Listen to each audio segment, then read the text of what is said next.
High, hello student. তো আজকে আমার ভিডিওটা হলো ডাব্লিউপি ও কেপি কনস্টেবল মেন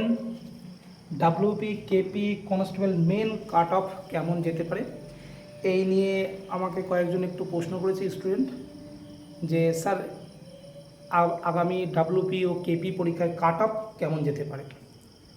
তো তাদের জন্যই এই ভিডিওটা, যে কাট অফ কেমন আসতে পারে বা কি করলে আমরা কাট অফ ক্লিয়ার করতে পারবো। তো আমি একটা কথাই বলবো, দেখো কাট অফ কত যাবে কি না যাবে এটার দিকে তোমরা ফোকাস না করে তোমাদের ফোকাসটা থাকবে স্টাডির দিকে, পড়াশোনার দিকে। কাট অফটা কখনো পরীক্ষার আগে এইভাবে নির্ধারণ করা যায় না যে কাট অফ কত যেতে পারে। কাট অফটা তখনই নির্ধারণ করা যাবে যখন পরীক্ষার হবে এবং তুমি যখন পরীক্ষা দেবে, তুমি যখন দেবে, পরীক্ষা দিয়ে এসে তুমি একজন ক্যান্ডিডেট, তুমি সবথেকে সঠিক বিশ্লেষণ করতে পারবে যে কাট অফ কেমন যেতে পারে। একটা ক্যান্ডিডেট যতটা সুন্দর করে একটা কাট অফ বিশ্লেষণ করতে পারবে, আমরা যারা টিচার আছি ইউটিউবের মাধ্যমে আমরা অনেকেই বলে থাকি যে কাট অফ এই যাবে ওই যাবে, কিন্তু আমাদের এটা আনুমানিক একটা প্রেডিকশান। কিন্তু পরীক্ষার পরীক্ষা হওয়ার পর, কোশ্চেন পাওয়ার পর এবং সেই কোশ্চেনে পরীক্ষা দেওয়ার পর সেই ক্যান্ডিডেটটাই বলতে পারবে কাট অফ কেমন যেতে পারে। তো আমি বলবো, যেহেতু আমি কম্পিটিটিভ পড়াচ্ছি, বিশেষ করে আমারও ডাব্লিউবি কেপি কনস্টেবল অনেকেই আছে আর কি, তাদের জন্য আমি রেডি করছি। আমি তাদেরকে বলেছি যে 65 65, আমি তাদেরকে শুধু বলেছি না, আমি তাদেরকে বলেছি যে 65 প্লাস তোমাকে পেতে হবে। তোমার হাতে এখনও অনেকটা সময় আছে এই পর্যন্ত যাওয়ার, তুমি অবশ্যই পারবে, তোমাকে যেতে হবে 65। দেখো তোমরা কিন্তু এটা ভেবো না যে অনেকেই পড়াশুনো করছে না, প্রচুর ছেলেমেয়ে খুব সুন্দর সুন্দর পড়াশুনো করছে। তো যদি কেউ বাড়িতে এখন 55 প্লাস বা 50 প্লাস এরকম পাচ্ছ, আমি বলবো তারা এখন থেকে পড়াশোনার লেভেলটা আরও একটু বাড়াও। কারণ তোমরা যদি এই কাট অফে যেতে পারো, তাহলে তুমি সেফ জোনে পৌঁছে গেলে তুমি জেনুইন চাকরি পাবে। আমি বলছি জেনুইন চাকরি পাবে, কোশ্চেন প্যাটার্ন যেমনই হোক। এইবার আসি কোশ্চেন প্যাটার্নে। দেখো হয়তো কোশ্চেন প্যাটার্ন হলো ইজি, তাও বলছি কোশ্চেন প্যাটার্ন যদি ইজি হয় তুমি 65 পেলেও চাকরিটা পাবে। কোশ্চেন প্যাটার্ন যেমনই হোক 65, রিটেন র এক্সাম তুমি পাবে। যদি কোশ্চেন প্যাটার্নটা টাফ হয়, মানে ইজির থেকে অনেকটা মডার্ন অনেকটা টাফ হলো, তাহলে কিন্তু কাট অফটা অনেকটাই নেমে আসবে।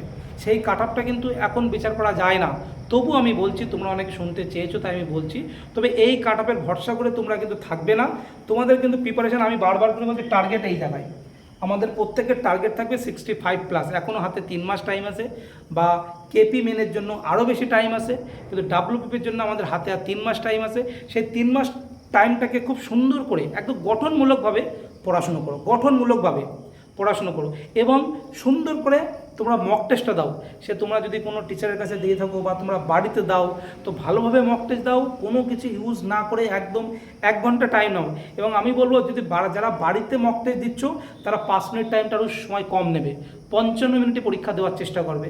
কারণ কি, হল টেম্পারেচার তোমাকে অনেক রকমভাবে বিভ্রান্ত হতে পারে, অনেক রকমভাবে তুমি সমস্যা ফেস করতে হতে পারে, যে সমস্যাগুলো তোমাকে মেন্টাল অনেকটা হ্যাফেজার্ড হয়ে যেতে পারে, অনেকটা বিঘ্ন ঘটতে পারে।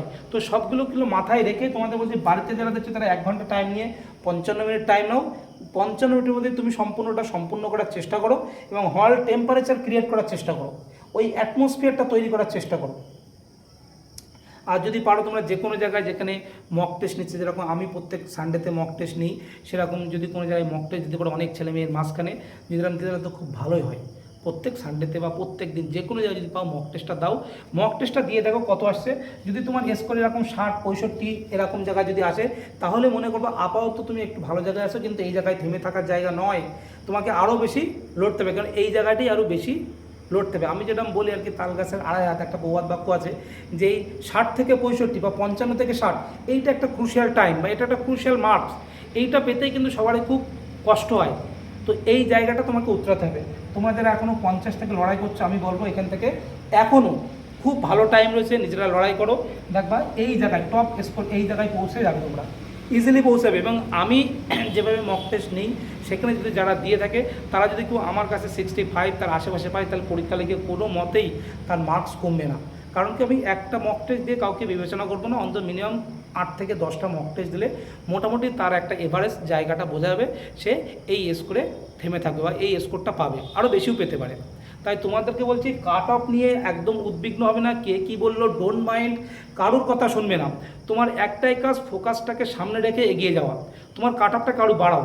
তুমি পারছো না, তোমার যদি কোনো জায়গায় ফল্ট থাকে আমার ভিডিওর মাধ্যমে তোমরা আমাকে কমেন্ট করে জানাও যে স্যার কাট অফটা বাড়ছে না, আমাদের কোন জায়গায় ফল্ট আছে। বা যদি তোমরা কেউ মনে করো যে যে আমি যে সানডেতে মক টেস্ট নেই, সেই মক টেস্টটা তোমরা দিতে পারো, অনলাইন আমার একটা পেইড ব্যাচ আছে, সেখানে তোমরা অবশ্যই দিতে পারো, কোনো ব্যাপার না। তোমরা বিভিন্ন জায়গায় মক টেস্টটা দাও, বিভিন্ন রকমভাবে মক টেস্টটা দাও। মক টেস্ট দিলে তোমার আর কিন্তু আরও একটা কথা বলি, মক টেস্ট সঙ্গে প্র্যাকটিসটা করে যাও। কোন জায়গায় দুর্বল জায়গা আছে, কোনো একটা অঙ্ক পাচ্ছ না, কোনো একটা জিকে পাচ্ছ না, কোনো যে জায়গাটা দুর্বল জায়গা আছে পুঙ্খানুপুঙ্খানুভাবে এখন বিশ্লেষণ করো, দেখবে আগামী 3 মাসের মধ্যে তোমার এই টপ স্কোরে তুমি পৌঁছে যাবে। আমি বলছিলাম তোমাকে 65 পেতেই হবে, আমি কখনোই বলছিলাম তোমাকে 65 পেতেই হবে, কিন্তু আমি একটা তোমাকে টার্গেট দিয়েছি, তুমি এই জায়গাটা যাও, এই জায়গাটা যাওয়ার চেষ্টা করো। দেখা গেলো পরীক্ষার আগে তোমার হচ্ছে না, তোমার যদি না আসে 55 থেকে 65 পর্যন্ত, 55 থেকে 65 পর্যন্ত যথেষ্ট ভালো স্কোর, যথেষ্ট ভালো স্কোর, যথেষ্ট ভালো স্কোর, কোশ্চেন যেমনই হোক না কেন। কিন্তু তবু আমি বলবো 65 আমি এই জায়গাটা সেফ জন্য সবাইকে নিয়ে যাওয়ার চেষ্টা করছি। এটা কাট অফ কেন আমি আমার ক্ষেত্রে, স্টুডেন্টের ক্ষেত্রে কেন রেখেছি, যে এখনও তো হাতে তোমার সময় আছে, তুমি এই জায়গাটায় পৌঁছতে পারবে, এই জন্য তোমার রেখেছি।